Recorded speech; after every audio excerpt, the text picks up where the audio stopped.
Alrighty, welcome back to Aircraft Investigation. I believe this is day 3.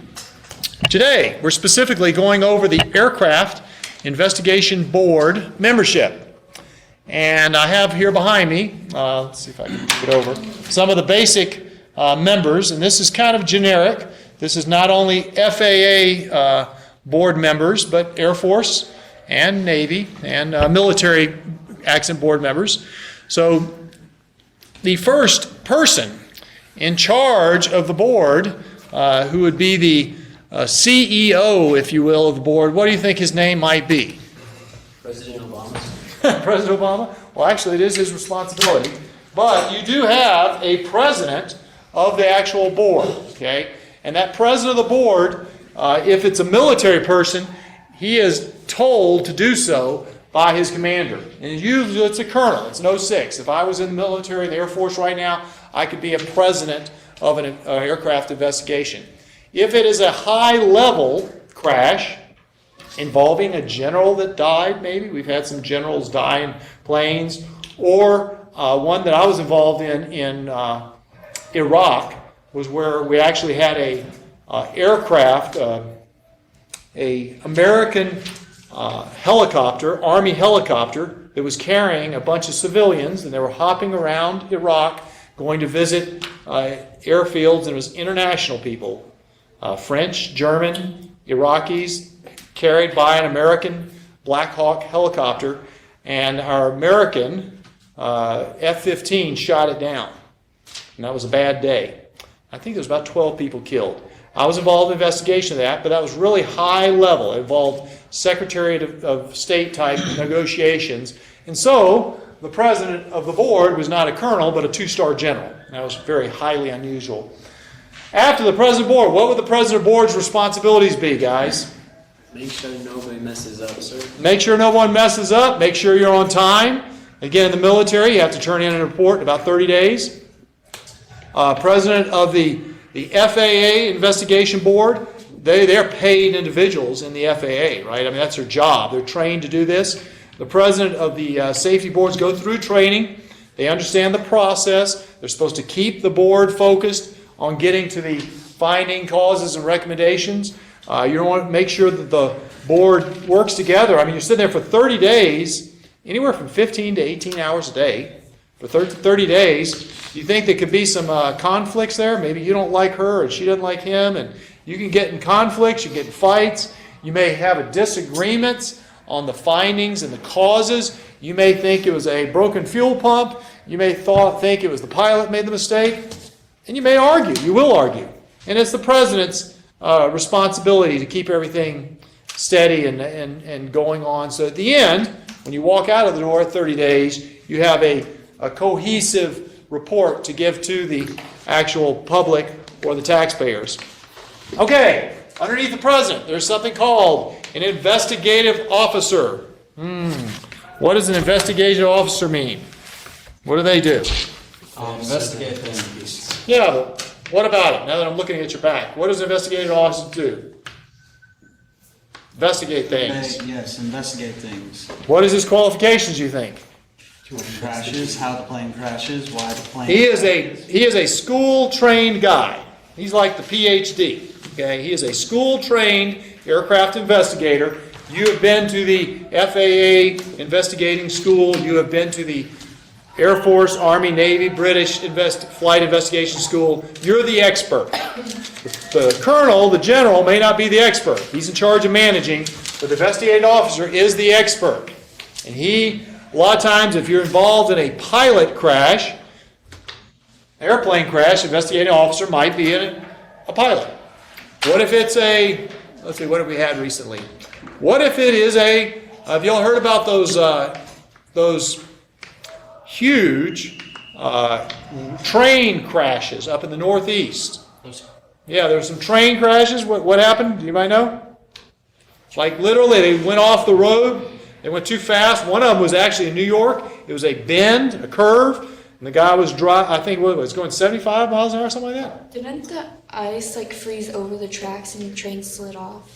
Well, it may have. The one I'm thinking, he actually was going like 75 in a 35-mile-an-hour zone or 40, and he was texting.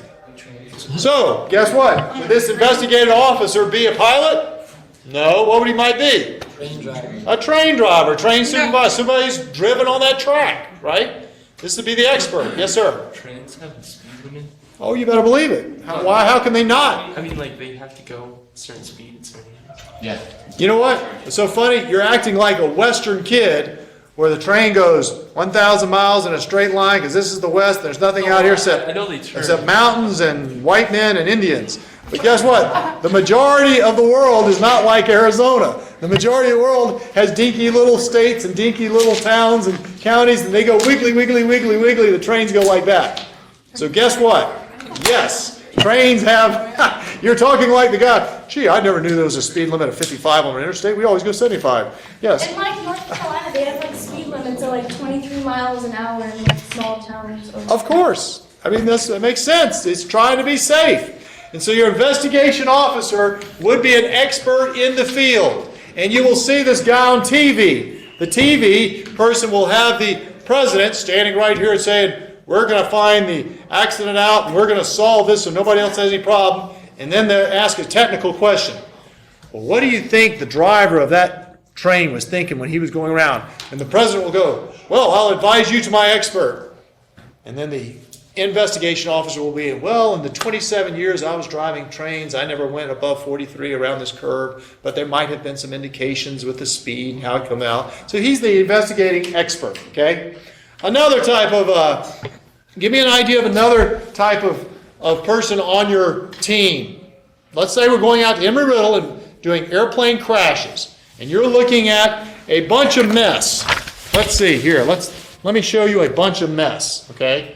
You're looking at a bunch of mess and you go, I do not know what caused this plane to crash. So what kind of,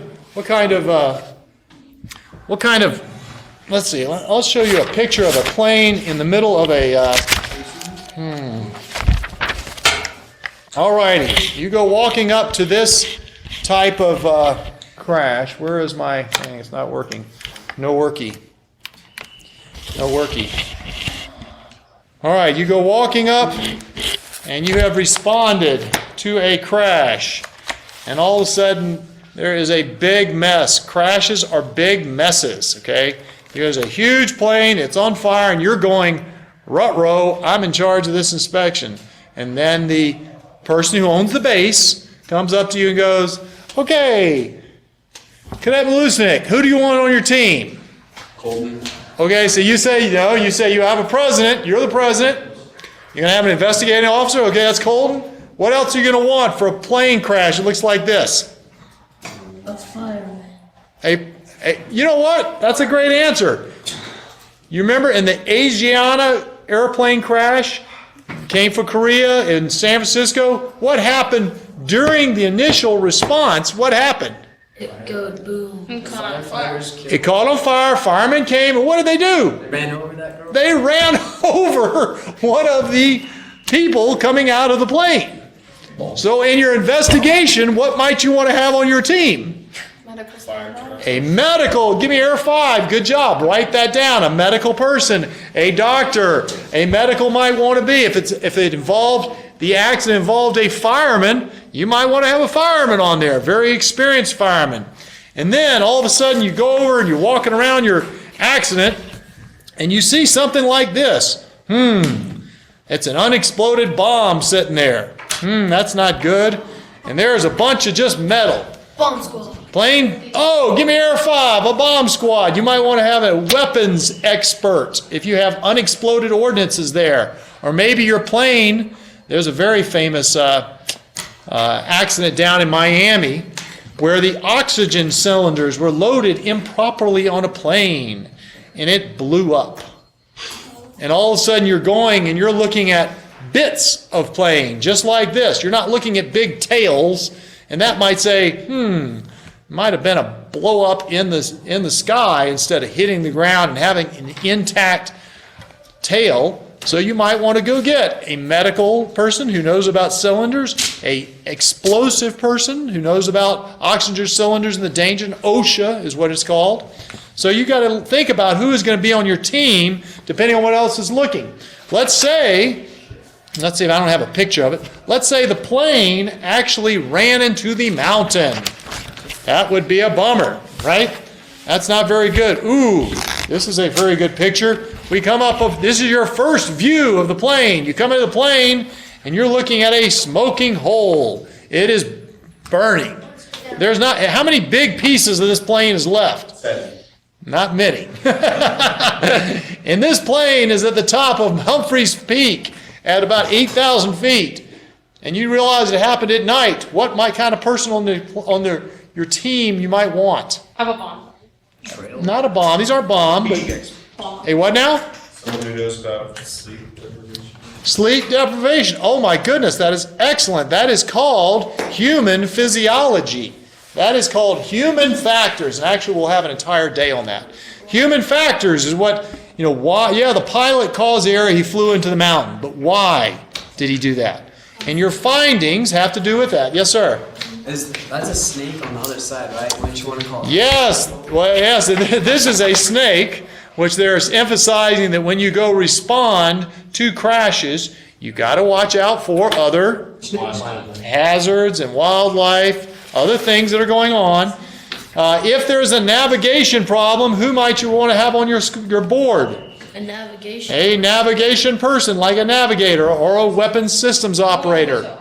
A WIZO. If you're actually flying in the clouds and you're talking to the FAA or the air traffic controller, and the air traffic controller told you to turn right, and you hit a mountain, who might you want to have on your board? An air traffic controller expert, right? You basically have an expert for every issue that you think might come up. And I'm telling you, when you're talking about international events, which happen more and more now because we fly international all the time, how about this? If you're down at Luke Air Force Base and they have an F-15 or F-16, a training model crash, and the pilot was from Taiwan, who might you want to have on your Translates person. well, translator, yes, but you might want to invite as president a representative from the Taiwanese military, right? Bring in another Taiwanese pilot who knew what they might be flying. Maybe they fly with different cultural differences, different abilities to operate the plane. So these are the kind of things you need to think about. When you guys go out there on Monday, the first Monday after spring break, you are going to have to be thinking about your type of board and what you're going to have on your investigation board. Basically, what you request, I will say yes, unless it's completely out of the park. Here is an example. When you see this was kind of rare when I was growing up because we did not have the internet. We did not have 24/7 news. But how happy would you be to be the first person to show up and have to be surrounded by news reporters and talk about a crash that you know nothing about? What can you say and what can you not say as president? Classified. No comment, it's classified. Is that a smart thing to do when you have all these people and the mean military guy goes, no comment, it's classified. But y'all just killed 14 people in this neighborhood when your F-16 crashed in this neighborhood at the end of the runway. No comment, it's classified. Does that help the Air Force have a good image on CNN? So what can you say? What? At this time, we have no further information. I'm looking at dead people out here in my neighborhood. You don't have any more information? I got people right here. What can you say? Tell them stuff without actually telling them a lot of details about what you know. Okay, I think you're on the right thing. You want to tell them facts.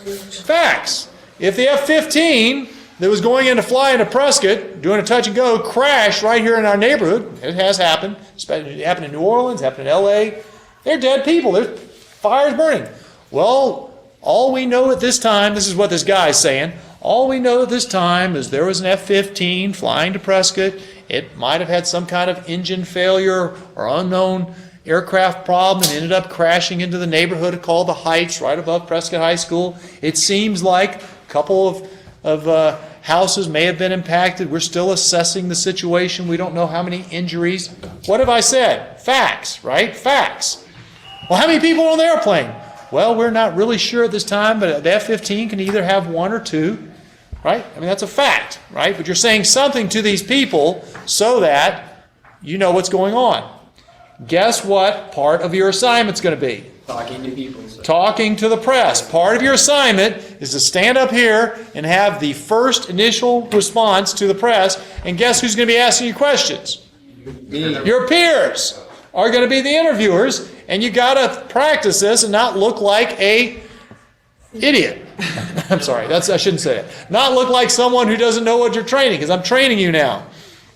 All right, we got about 5 more minutes. Okay, so think about the different parts of a investigation board. In general, you definitely have a president. You definitely have an investigative officer who is an expert in the field.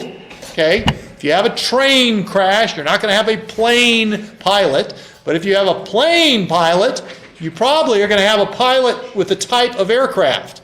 If you have a fighter that crashes, you're not going to have a C-5 Galaxy huge plane pilot come in and be the investigator because he doesn't know anything about flying the plane, right? It'll be specific. Yes, ma'am?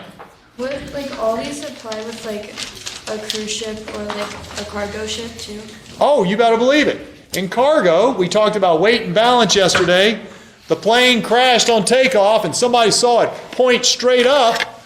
Well, that might be a weight and balance thing. So we need to have a load master who is used to loading these C-5 planes, or C-17s nowadays, and so therefore you might have a load and balance person. You might have a doctor. You might have a human psychologist, because you know what? That pilot was going through a divorce, and he was really upset the day he was flying it. Okay, is a pilot going to be able to figure that out? No, but a human psychologist who might be used to divorces and the stress you're going on, or do you know what? He was a weightlifter, and he was taking a lot of steroids and crazy stuff, or he had a cold and I think he wanted to go home and he was taking drugs on the side. Those are the type of experts you want to think. So think about this, and we will cover more of this later.